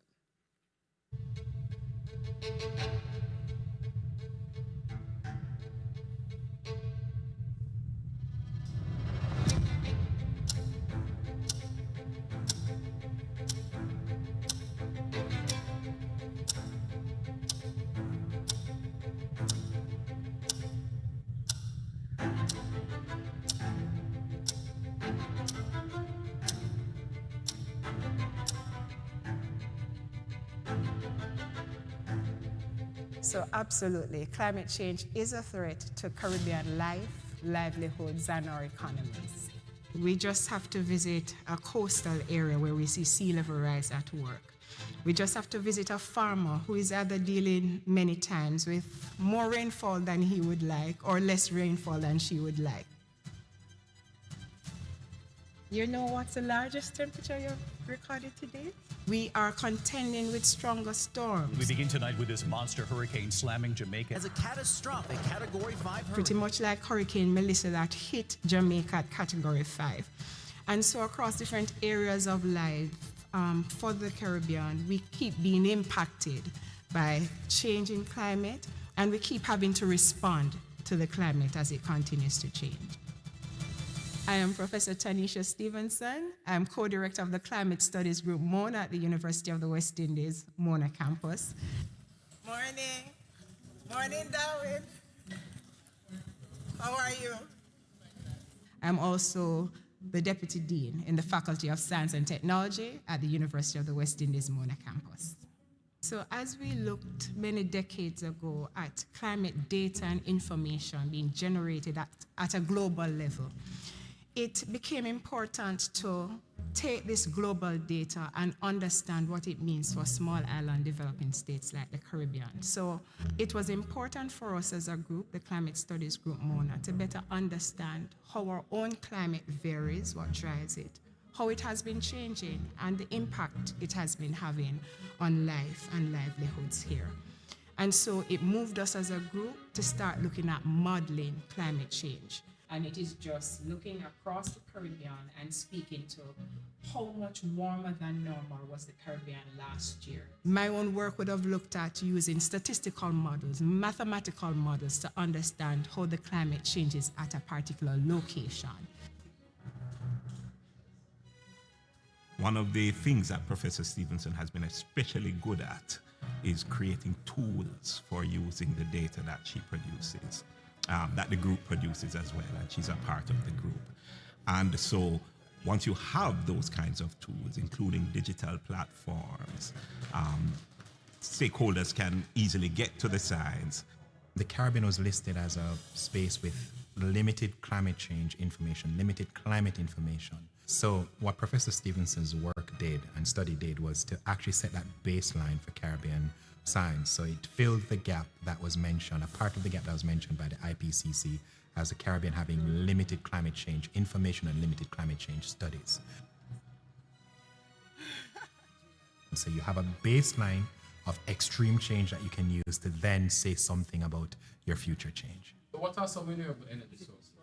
We're in the e-mobility lab at the University of the West Indies, Department of Physics, because I'm a co-lead on a project that seeks to build capacity around electric vehicles across the Caribbean to allow persons to be comfortable with the technology. Saving money, saving a lot of money. They can use to buy things and go on. It's not just taking technology from another state, another place, and trying to adapt it here. It is finding out what is fit for purpose for us. And so the project around electric mobility and being one of the co-leads has been a joy and a pleasure for me. Yes, everyone. So, and this week I submitted the first draft from our thesis to my supervisor. So you're right, we have a committed group, but within that committed group, we are that committed because we have wonderful leaders. So you heard that she's a co-director for the group. We meet every Friday without fail, and it is something instilled in us. It's the standard is we must have something each week to do. So if you have a paper out, there must be one you're working on and an idea in the background. I think she embodies everything that I understand a laureate, and even more than what I would have embodied as a laureate. Just the fact that she is an excellent ambassador for Caribbean science. So she does regionally relevant science, When she takes the effort to translate that science so that it is usable science. And we need usable science within the Caribbean region. And if you seem to be low on spirit, low on ideas, sit and have a conversation with her. Something will spark. She will even volunteer an idea to you, and just to get you that jump start. As we watched Hurricane Melissa unfold and we saw the impacts across the island, across farming communities, coastal communities, we saw the impact on tourism. And the fact that our science tells us that stronger storms like these are the storms that we will be contending with in the future. It shows how critical it is for us all to respond to this changing climate, dealing with greenhouse gas emissions, cutting those emissions, but ensuring that we're adapted to deal with the Melissas that we will continue to contend with. My greatest challenge is time. There is so much we would love to do as scientists. There's so much to learn and to read and understand with respect to where the science has progressed. But there are analyses we would love to do. There are projects we would love to contribute to and are contributing to. Because as a university, as a group, we want to have an impact, and we must have an impact in international discourse around climate change. And so the research becomes crucial, and doing as much as we can to ensure Caribbean science is represented is something that is critical for us, that is dear to our hearts.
Standing on the protocol already observed, distinguished ladies and gentlemen, I'm deeply honored and humbled to be named the joint 2026 laureate of the Anthony N. Sabga Caribbean Awards for Excellence in Science and Technology.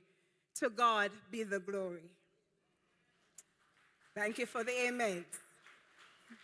This evening we celebrate our Caribbean community, our CARICOM. And Dean, I will take your idea even further. We salute family and friends who have embraced our journey. They have walked along, cried along, fought along, and prayed along with us, and have been among the loudest cheerleaders on nights such as this, owning our successes as their own, as they should. You are our CARICOM, our Caribbean community. We salute brilliant and inspirational colleagues who continue to challenge the way we think and do things, who have made room for us to learn, grow, contribute, collaborate, and inspire. They have opened or left open doors for us to access, whether within the region, for me at the University of the West Indies, or internationally as a postdoctoral fellow at the Climatic Research Unit, University of East Anglia in the UK, enabling me to chart my own course and make an impact. Special thanks to Professor Emeritus, the Honorable A. Anthony Chen, and Professor Michael Taylor, a member of the College of Laureates, and Professor Emeritus Aishen Kumbakawa, the University of the West Indies, the Climate Studies Group MONA, the E-Mobility Lab team in the Department of Physics, and the Physics and Faculty of Science and Technology families. You are our CARICOM. We salute congregations who have prayed for us, prayed us through challenging seasons and experiences, and prayed us into divine, God-ordained mission and purpose for our lives. We thank partner institutions regionally and internationally who have funded and genuinely supported Caribbean vision and mission, embracing the region as their own. We celebrate our Caribbean community, our CARICOM. This evening, we recognize our Caribbean Directed Imperatives, or CARDI. As CARICOM, it becomes our responsibility to lend a hand to younger colleagues and to the next generation of thought leaders and visionaries to increase access to higher education and other training opportunities, especially for the marginalized, for those with less resources, or for those who have long stopped dreaming because life happened. This is our CARDI. And Jabez is doing just that for our colleagues and brothers and sisters in the Caribbean. As Jamaica continues its recovery from Hurricanes Beryl and Melissa, the imperative to do more for vulnerable communities grows, especially with the start of another hurricane season and coming impacts of an El Nino event that have commenced. We are further called upon to expand Caribbean research, to answer Caribbean questions within the Caribbean, ever where some of these efforts will have global impact. We must increase the region's advocacy to cut greenhouse gas emissions globally, or for appropriate funding mechanisms to help our islands adapt to our changing climate, or recover from the loss and damage experienced with each weather event. This is our CARDI. We further recognize the need to do more to tackle other issues the Caribbean simultaneously navigates: water and food security, health and wellness, debt, reliable and low-cost energy, digital access and security. We recognize our ability to enable more solutions that have the Caribbean experience as its context. These are part and parcel of our Caribbean-directed imperatives, our CARDI. This evening, we applaud our Caribbean spirit, mobilizing excellence, our CSME. As a CARICOM with a CARDI, we laud the vision of Dr. Anthony N. Sabga, Mrs. Sagba, and the continuing legacy enabled through Mr. N. Norman Sagba, Mrs. Sagba, and family, and the Ansel McCall Foundation to recognize within the Caribbean significant regional achievements. As Caribbean nationals, we are profoundly grateful for your tangible efforts to support Caribbean excellence that benefits the region. We thank our country-nominated committees, our referees, and the Regional Eminent Persons Panel for this recognition of our work and the charge to continue making a difference in our respective fields. For us, this is the embodiment of our Caribbean spirit, mobilizing excellence, our CSME. Finally, this evening we are a Caribbean fire ablaze, a CARFA. I stand as one who a doctor advised my healthy, happily married parents not to have. He proposed to a pregnant mom, number 4 would be too much to take care of, and provided documentation on how to rectify. Mom, you want to wave your hand, you want to stand? That's mom. I am deeply grateful for resilient parents who did not heed this advice and literally and figuratively burnt that guidance.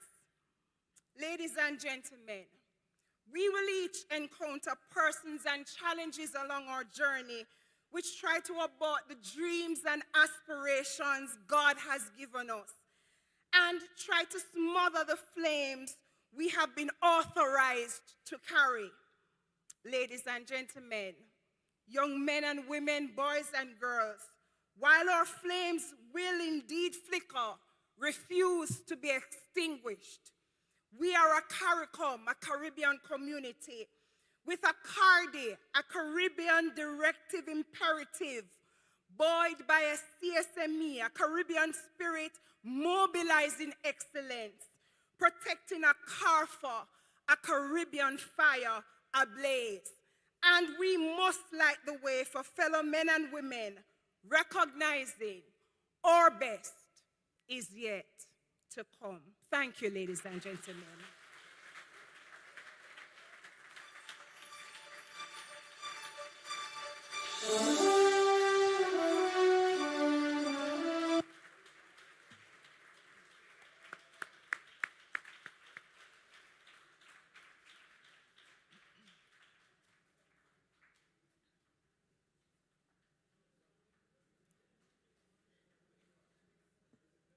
And our other laureate in science and technology, Dr. Niven R Narain.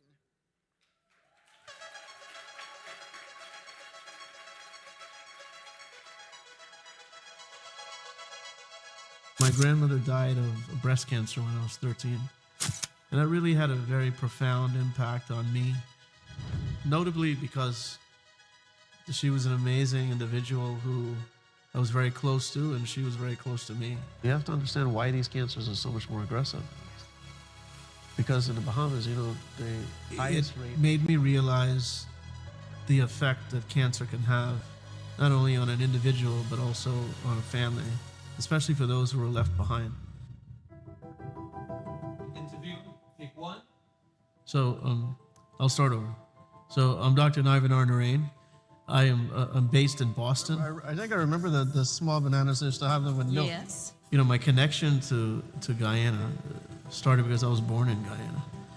I am the child of two educators who left Guyana in the 70s and eventually went to the Bahamas, and I grew up in the United States. And your dad and I used to come here nearly every Saturday morning because we used to come particularly to get the pineapples. Yeah. And so I'm the CEO of BPG Bio. It's a biotech company that's focused on the intersection of AI and patient biology. And the company is over the last 15 years is focused on diseases like cancer, neurodegenerative diseases, Alzheimer's and Parkinson's, and rare childhood diseases. And those three areas of medicine has been really where we have been able to create an advanced stage pipeline of drugs. come to vegetables. And then they have all the different types of spinach. This is the callaloo. The callaloo, and that's the pak choy. So Dr. Narain has been working with us over the last couple of years in a number of areas. I think one of the first things that he worked with us on was really to look at legislation dealing with transplant. And we were able to consult with himself and a team up in the United States so that we can develop transplant legislation in Guyana. Dr. Narain is partnering with Guyana's Ministry of Health to bring AI-powered solutions to diabetes management, for example. When I was in training, I was at the Sylvester Cancer Center and the Department of Dermatology and Cutaneous Surgery in the University of Miami. To be very frank, I was frustrated with the fact that irrespective of the various ethnicities or the diagnoses, we all are given, the patients are all given the same drug upon diagnosis. But we're also different. Because in the Bahamas, the highest rate of triple-negative breast cancer in the world per capita is in the Bahamas. And what I noticed in training is that various patients would have a very, very different outcome. Then we have our grossing Okay.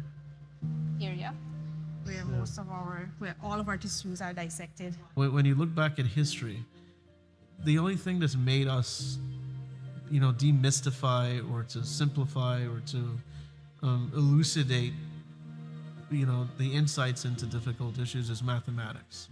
And I think, a lot of us don't realize AI is just high throughput, higher order math. But what I wanted to do is put the mathematics in front of the biological process. So math plus biology would give us better medicines. And that took me to Boston. Back then, this is 2007, 2008. Nobody knew what artificial intelligence was. I would have to explain the entire process. It usually takes 10 to 15 years to create one approved drug. And on average, it's about $4.6 billion. So think about that. That's the average pharmaceutical investment that's necessary to create one drug. Well, we have spent just under $600 million in that time, and we have over 6 drugs in development.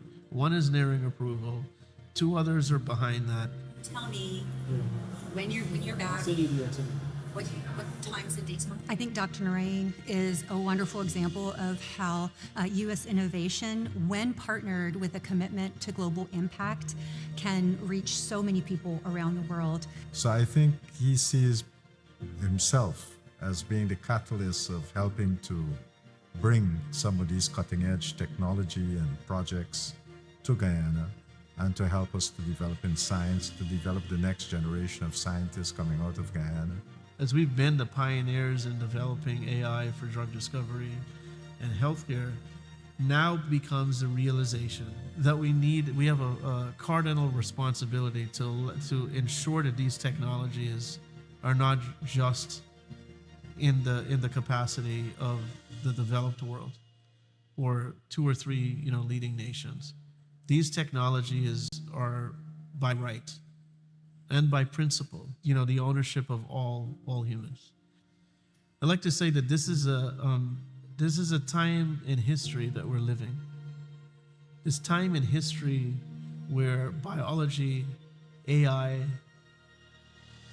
and social impact come together, and the beautiful elements of what is Caribbean innovation will be seen, and it will be observed, and it will get the day in the sun.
Robert, I have to say, it has been unbelievable to get to know you, but I do have one complaint.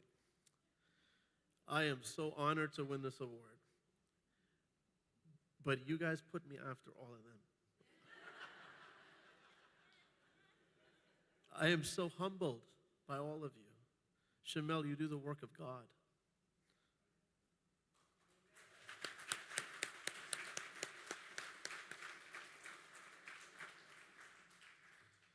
Well, I know drinks and dinner is supposed to be next, so I'll try to hurry up. So good evening. All protocols are observed, and a warm good evening to you all. Your Excellency, Prime Minister Mark Phillips, Minister Frank Anthony, and Ambassador Theriot, other members of the Cabinet, and other members of government, especially the Sabga family, my family and honored guests, and fellow laureates. It is an honor to be with you. But as I stand here before you this evening, the humble truth is that this is not my award to accept. The generations who have stood before me when ships arrived 1,000 feet to my left, from this ballroom, 1,000 feet from this ballroom, with wild dreams in their hearts and fire in their souls. Those same waters today are steaming with hydrocarbons that will usher the new Caribbean Renaissance.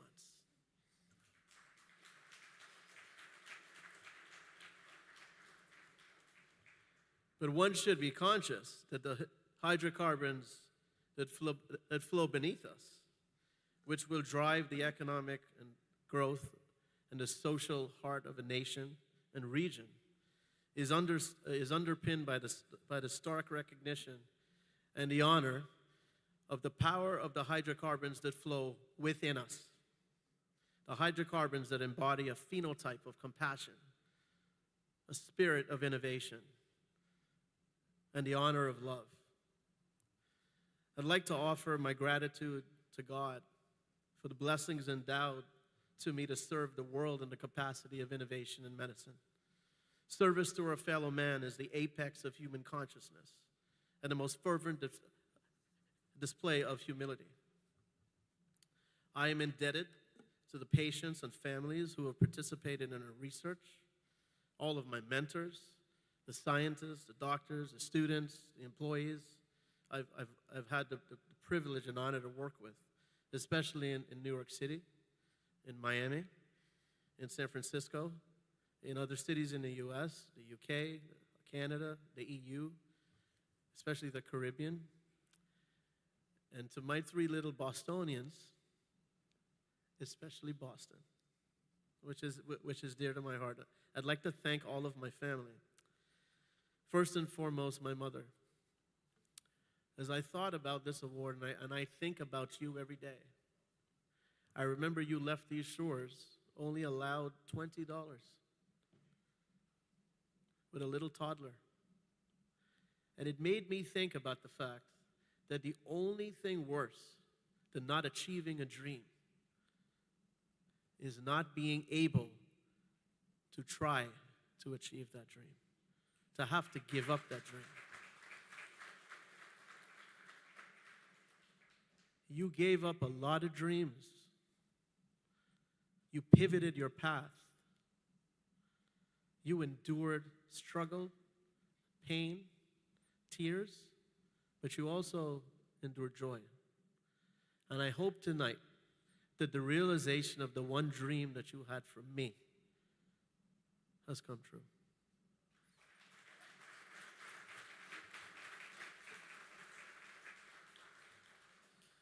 To my wife, if you all don't believe in miracles, she has stayed with me for 21 years.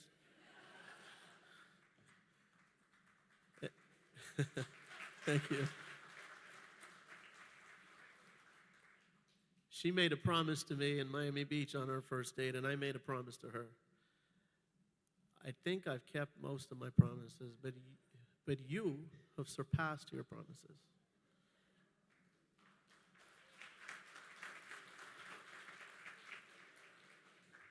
I think I'm a great dad, but I'm a very average husband. And that's the truth. Because sometimes she has to be mom and dad and everything, because I am away from home very, very often. To my children, Paul, you've sensitized me through geopolitics, through history, through macroeconomic volatility that I hear before 8 a.m. every day. You know, Dad, the markets are up, the markets are down, it's 1.7%, this is what's going on in Europe. You know, I call him my little Alex Keaton. You make me a better CEO. To Philip, I call him my little techie. But you bring the spirit of John Williams as a composer and Steven Spielberg as a producer to the heart of technology. And for that, Philip, you make me a better scientist. To Maggie, my little 6-year-old boss, you brought to me humor and joy. You were born on March 27th of 2020, 16 days after the official WHO form of the pandemic. I wasn't even sure if I was able to see her birth at Beth Israel. Of course, I was going to kick a stink if they didn't let me in, but they did. We were, my wife and I we were wondering, we were afraid. We said, what's going to happen to this child? She's not going to be exposed and socialized, and the entry points to society, the empirical nature of the first 6 to 9 months of life. Actually, she is just a bundle, and she's a socialite, and for her, she is the joy of her family. To my brother, you are my most fervent and honest, my honest critic. And you've taught me the importance of the humanities and the intersection of science and technology and as an AI expert. One of the first folks in the world to do AI in medicine. I am now concerned about the ethics of AI and the lens that you have given me. I have to read something that the St. Lucian, Nobel laureate Derek Walcott said, that when a vase is broken and when you glue the pieces together, only then you appreciate its beauty and talent of its maker. Our ancestors in the Caribbean were broken by slavery and indenturships, but their descendants have restored our appreciation of beauty and talent. And as a Caribbean American entrepreneur, I would be remiss not to highlight the power and the glory of American exceptionalism, for which I am a product. The spirit and the force of a nation that would create flight, end world wars, send man to the moon, and become a fulcrum of opportunity for so many is an embodiment of a human miracle. It is a privilege and honor to be an ambassador of the best of American innovation to usher transformational change in the world. As one of my favorite innovators, Steve Jobs, the founder of Apple, said, "Innovation is the ability to see change as opportunity, not a threat." So thank you, Madam Ambassador, for your leadership and mentorship, as the United States could have no one more qualified and able to represent not only the spirit of a nation, but the soul of humanity. Thank you.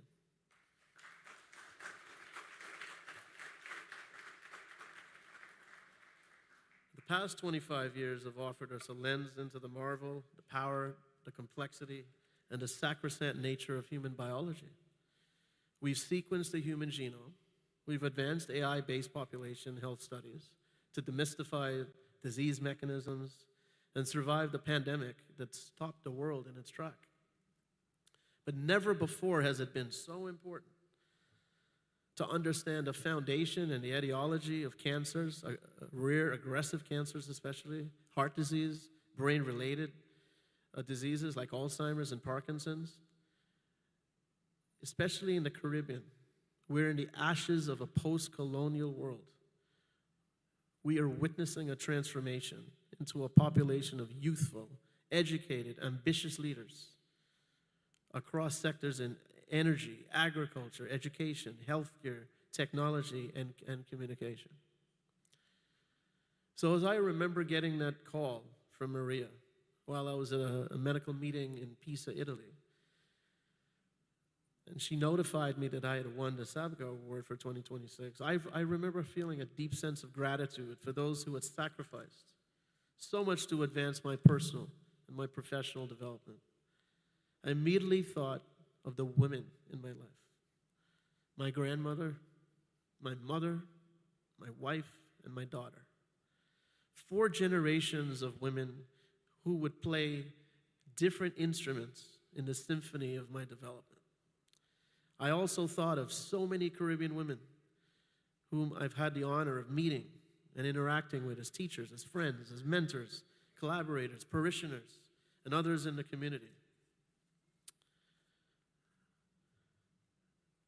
But I think together with my mother and my uncles, Uncle Vijay and Uncle Kamal, who are here, her sons, I'd like to tell you the story of a seamstress across the Berbice River who stayed up late into the evenings to sew so that she can help provide for her family.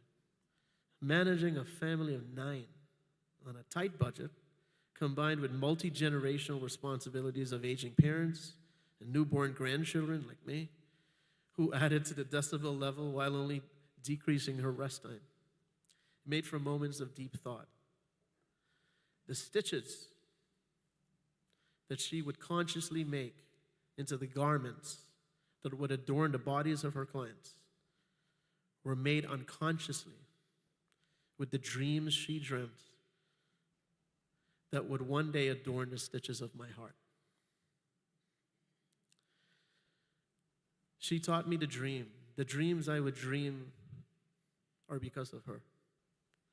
The faith that I would grow is because of her. And the fear that disappeared when I lost her has changed my life. She instilled strength and perseverance. My grandmother, Rukminia, made me believe that I could dream as big as I wanted. She only needed to smile at me to make me feel like Superman. My mother, Leela, lovingly encouraged me to dare to achieve without fear, always saying fear is the worst obstacle for human progress. My wife, Paula, who has graciously taught me that embracing one's vulnerability represents real strength. And my daughter, Maggie, or Margaret, reminding me that pure and silly fun, like watching the Jetsons, is a healthy and necessary part of life. So in closing, I would like to announce, and I would like to thank the Sabga family immensely. And I take most fervently the responsibility that winning this award is not a destination. Winning this award is a social responsibility. It is the commencement of a life's work that one should continue with fervor, with principles, with ethics, but also with honor. So tonight I honor my grandmother in taking the funds that are going to be received with this award, together with other members of my family, to start the Rukminia Latchman Foundation for Women's Health.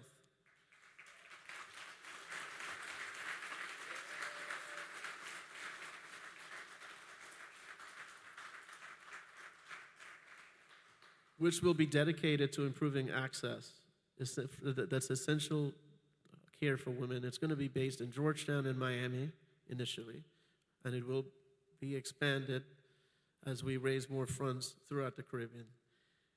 And our first initiative is going to be Women's Health on Wheels, which brings mobile medical services directly to working mothers, especially single mothers, because no woman should have to choose between her health and her livelihood. I've already spoken to Minister Anthony, who's been an unbelievable partner, friend, and mentor to me. Thank you, sir. So that we can start to build out mobile units to go throughout Georgetown, to do simple things like a CBC, a blood test, a urine test, a breast exam, and port that data back into the technological systems that are being so innovatively built right here with his leadership in government. And why I should say that I've been blessed to be supported by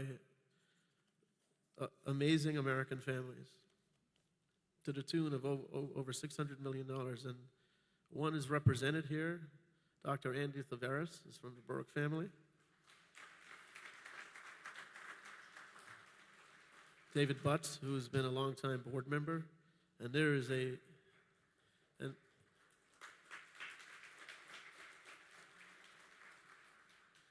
and my dear friend and colleague and brother from another mother, Dan Elliott, is in Newton, Massachusetts. He could not make it tonight, unfortunately. The chairman of BPG Bio. Together, you know, the inspiration that you see as this country and this region will build more wealth, the social responsibility, like the Sabga family has exemplified. Wealth is not a curse. It is a tool for responsible development.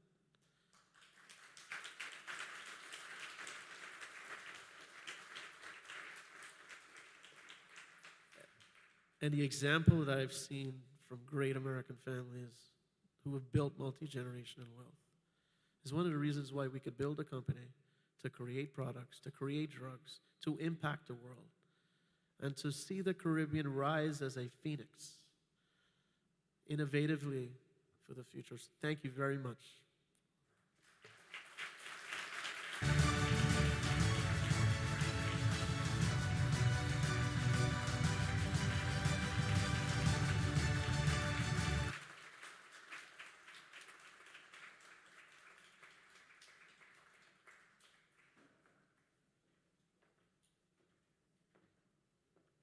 Dr. Narain, you've touched me deeply, your generosity. I will match your donation.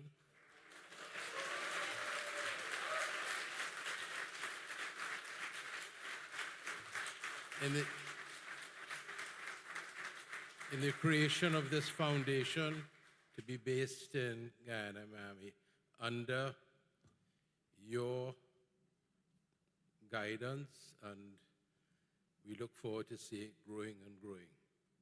You really touched me. Thank you.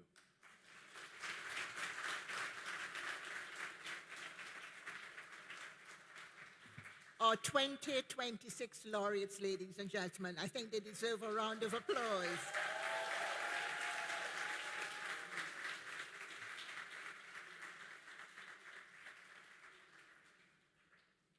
So as we wind down our official proceedings this evening, I invite Mr. A. Nigel Sabga, Director of the Ansa McCall Foundation and grandson of our founder, Dr. Anthony N. Sabga, to deliver the vote of thanks.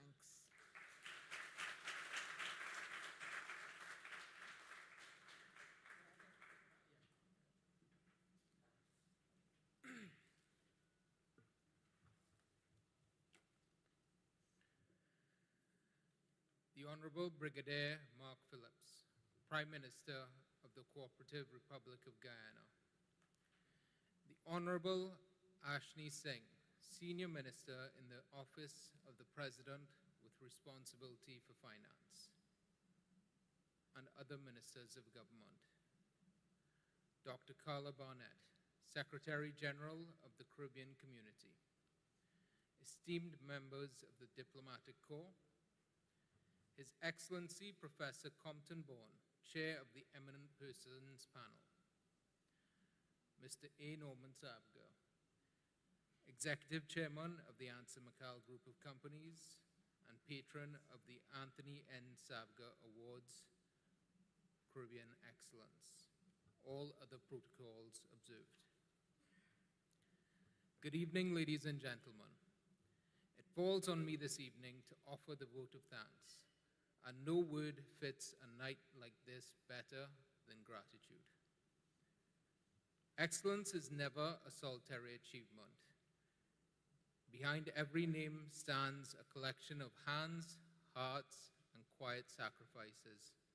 So permit me, on behalf of the Ansa McCall Foundation, to give thanks. I begin with Her Excellency Harriet Cross, Governor of Montserrat, who so graciously provided the foreword to this year's program. Your Excellency, your words set the tone for all that followed, and we are deeply honored by your contribution. Thank you. To our 2026 laureates, you are the reason we gather. You did not set out to be celebrated. You set out to do good work. You achieved excellence, and the celebration found you. Allow me to thank each of you by name. Sheena Rose, our laureate in Arts and Letters. Thank you for showing us our own reflection through your art and insisting that Caribbean imagination belongs on the world stage.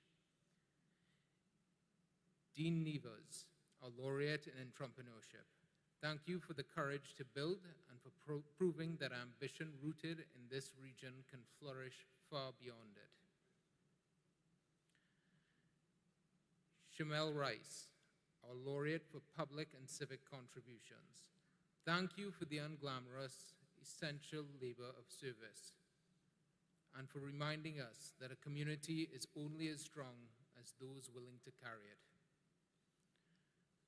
Dr. Niven R Narain, our laureate in science and technology. Thank you for pushing the frontiers of what is possible and for carrying those advances from the laboratory and into life-saving drugs. And Professor Tannecia Stephenson, also our laureate in science and technology. Thank you for the rigor and brilliance you bring to understanding the climate and environment on which all our futures depend. To our patron of the Anthony N. Sabga Awards for Caribbean Excellence, Mr. A. Norman Sabga. Thank you for your words this evening and for the steady guidance you have given to us over the years. To the members of the Ansa McCall Foundation Board, chaired by Mr. Andrew Sabga, thank you for your stewardship and vision. These awards are the product of a deliberate belief that excellence should be sought out, named, and honored. And we are grateful you continue to carry the legacy of Dr. Anthony N. Sabga's vision for these awards. To our Regional Eminent Persons panel, chaired by His Excellency Professor Compton Bourne, our country nominating committee chairs and members across the region, your hard work carried out for months has brought forward the very names that have made this evening what it is. Thank you. An evening of this scale is made by people who give far more than they are ever seen to give. And so, to the team behind tonight, to Lodestar Inc., our event managers led by Christia Ramlagan Prescott, thank you for turning a vision into seamless reality. To the Marriott Hotel Georgetown, thank you for your gracious hospitality and for hosting us with such warmth.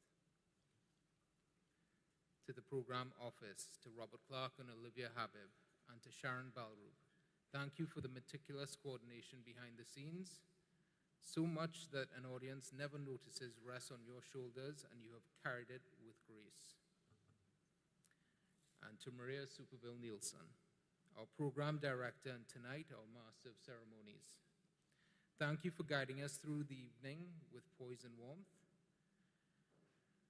Maria has given herself to these awards since their inception, and tonight we continue to be grateful for all that she has given over the years. Thank you, Maria.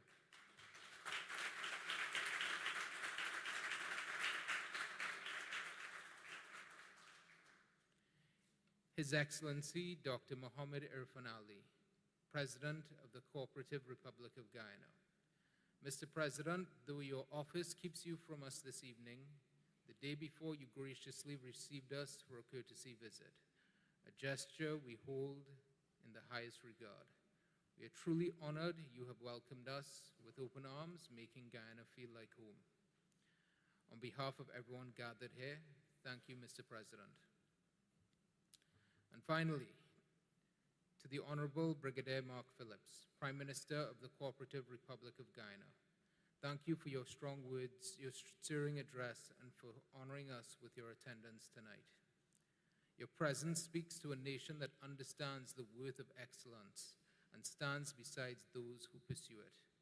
We are sincerely grateful.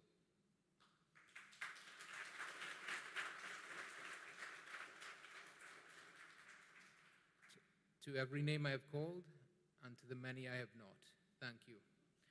May we carry this spirit of gratitude and excellence forward long after the lights of this evening have dimmed. Thank you and good night.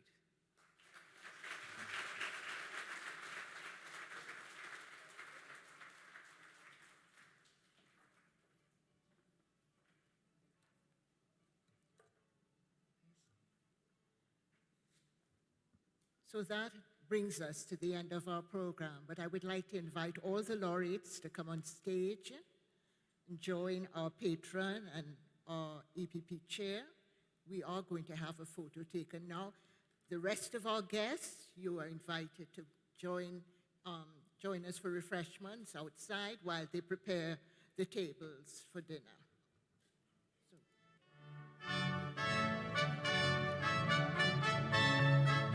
After the laureates have come out, I invite the Honorable Prime Minister to join us. Laureates, please.